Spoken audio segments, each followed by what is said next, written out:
Welcome to Review Every Ship in Star Citizen.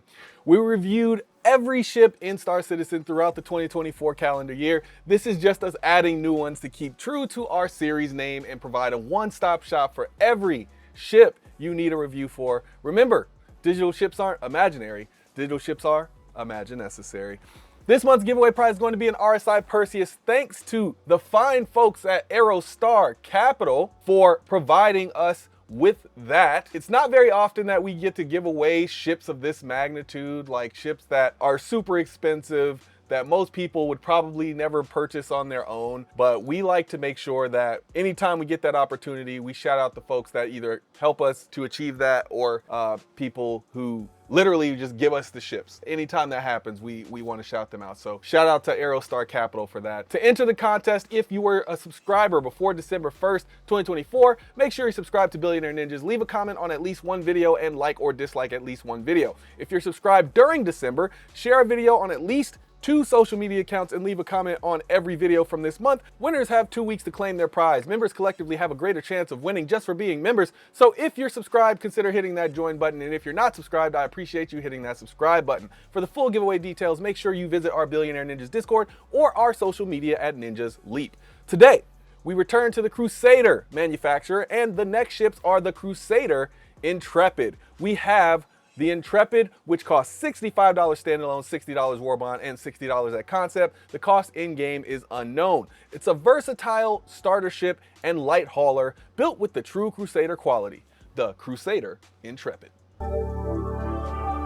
Intrepid. This changes everything. For measurements, the Intrepid has a length of 23 meters, beam of 20 meters, height of 6 meters, and it is a size 2 small ship. Its minimum crew is 1 and its maximum crew is 1. It can carry 8 SCU and has about 1,250 micro SCU of internal stowage, but we do still have to check that. The claim time for the Intrepid is about 5.5 minutes, expedited is 1.5 minutes, and the expedited fee is at about 1,850 credits as of 3.24.3. For speed, the Intrepid has a top SCM speed of 227, which is above average for its class and size. The same can be said for its nav max speed at 1225, which is slightly above average in its class size. When it comes to maneuverability, it is slightly below average maneuverability for its class. For weapons, the Intrepid has 1 size 4 Rhino laser repeater, no remote turrets, no manned turrets, and 2 marksman infrared missiles. The hull HP for the Intrepid is 15,350, which is average overall for its class. The shield on the Intrepid is the size 1 Hex shield, civilian grade B. These are quadrant type shields. The HP is 1,500 total and regen rate is about 67 HP per second. For ship parts, the Intrepid has 1 small radar, 1 small computer, 1 small power plant, 1 small cooler, 1 small shield generator, 2 small fuel intakes, 1 small fuel tank, a small quantum drive, a small jump module, and 1 small quantum fuel tank. For fuel, it has way above average hydrogen capacity for its class and way above for its quantum fuel as well. For quantum capability, the Intrepid uses the Foxfire Competition Grade B quantum drive, and the length of its travel is solar, meaning you will be able to make at least 1 round trip from one end of the system to the other end and definitely make it to another solar system, but you will need to refuel after that 1 round trip. For special features and amenities, the Intrepid has a lot of amenities. There is an armor locker and weapons rack, a bathroom, a bed, all with a storage locker that can fit 3 1/8 SCU boxes, another miscellaneous storage locker, and then there is also a kitchenette and a small dining area. My preferred loadout for this ship is keeping it stocked because it's a starter ship and it's really a stepping stone to something a bit better. I do want to do a quick shout out to my members. I would like to shout out Arthur Vandalay, our newest First Ninja, Survivor the Hero, and Ray. Then my Hokages, Dr. Forbin, Old Weeb, ETL in Spades, my Jonin Ninjas, Radium TX, Paling Tan, the Solid Exodus, Damon Danielson, Dark Wolf God, Darryl, Phil 64, and Rage 1. And of course, all my other members from every level who are listed at the end of the video. As always, membership is never required but always appreciated. You help make this YouTube dream even more possible, so thank you. Now it's time to rate this ship. A rating I rate from 1 to 10. My 1 is only buy if you have a unique reason that is specific to you, or because you like the looks of the ship. My 10 is basically if you have the money, this ship is almost guaranteed to be useful to you in the game. A 1 doesn't mean the ship is useless or ugly, and a 10 doesn't mean that the ship is perfect. Just remember, this is just our rating. Please give us yours in the comments down below. And if you don't feel like doing that, that's fine. But, you know, if you're not going to share your opinion, then, you know, maybe don't share an opinion about ours, you know. Anyway, my rating for this ship overall is a 4. Let's start with what I like about this ship. I love the interior of this ship. It's a solid change, and it marks the continuation of a better focus on interiors that CIG's ship team has improved upon. CIG is very much so doing some of their best interior work for RSI, and I hope it continues. I also like the giant gun on the front. I think it keeps with the spirit of the Ares fighters a bit and that Crusader vibe. I happen to like the layout of the ship as well as its unique cargo loading ramps and component placement. Now, what are the issues? And how would I fix this ship, of course? The weapons and cargo. I'm a bit confused by the Crusader Intrepid. It seems as though the Avenger Titan is better in almost every way, except its interior is worse and it doesn't fly as far. But that's really all the Crusader Intrepid has over the Avenger Titan. Let me count the ways that the Avenger Titan is better.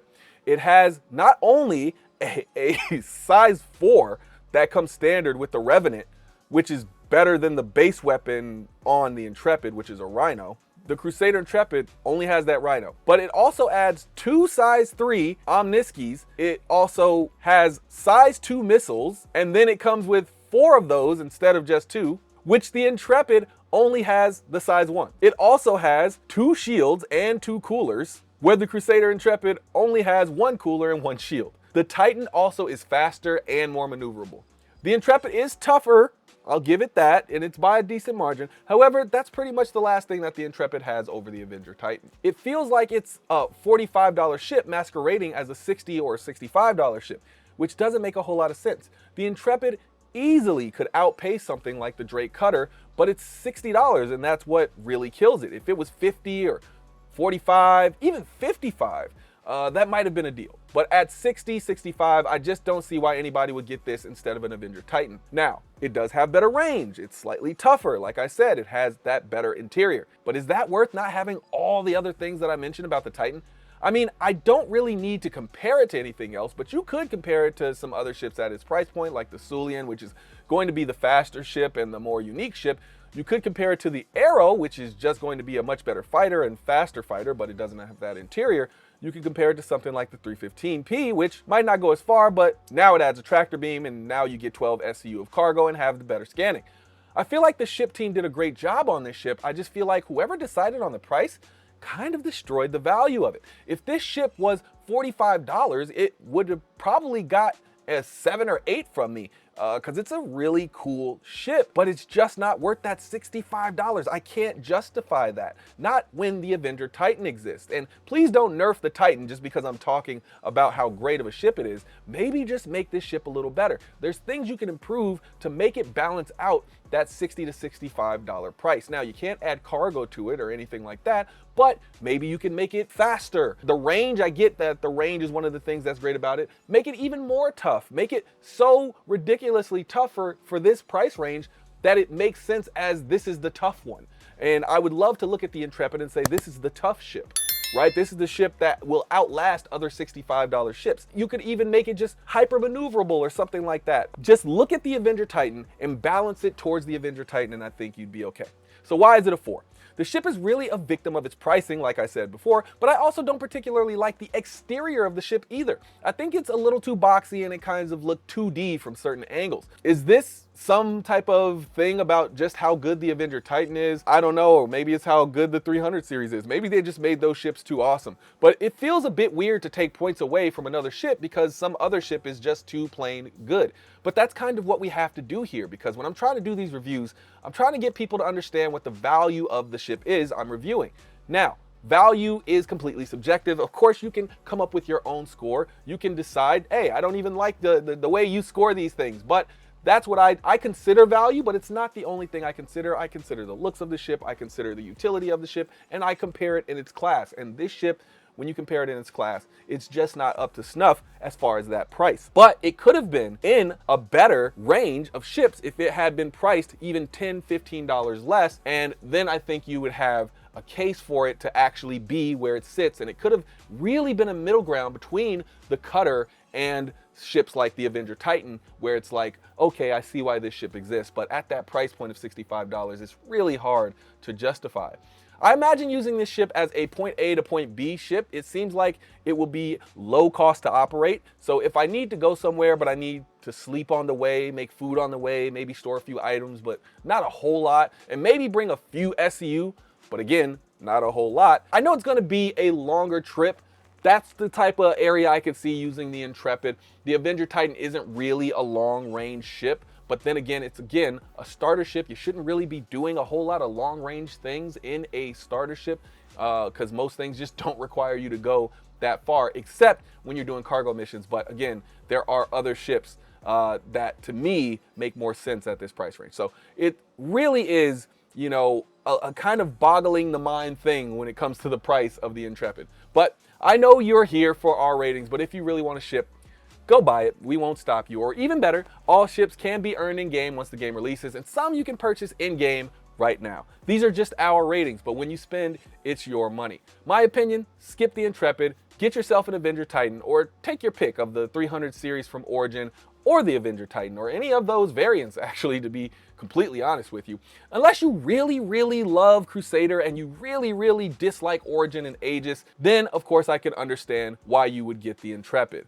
In that case, this might be one of your favorite starter ships, because if you don't like those two, then of course there's no better option than the Intrepid. But otherwise, this one is an earn in game for me. All right, that is it for this one. Shout out to the members. Thanks for spending your time with us. I'll see you in the next one.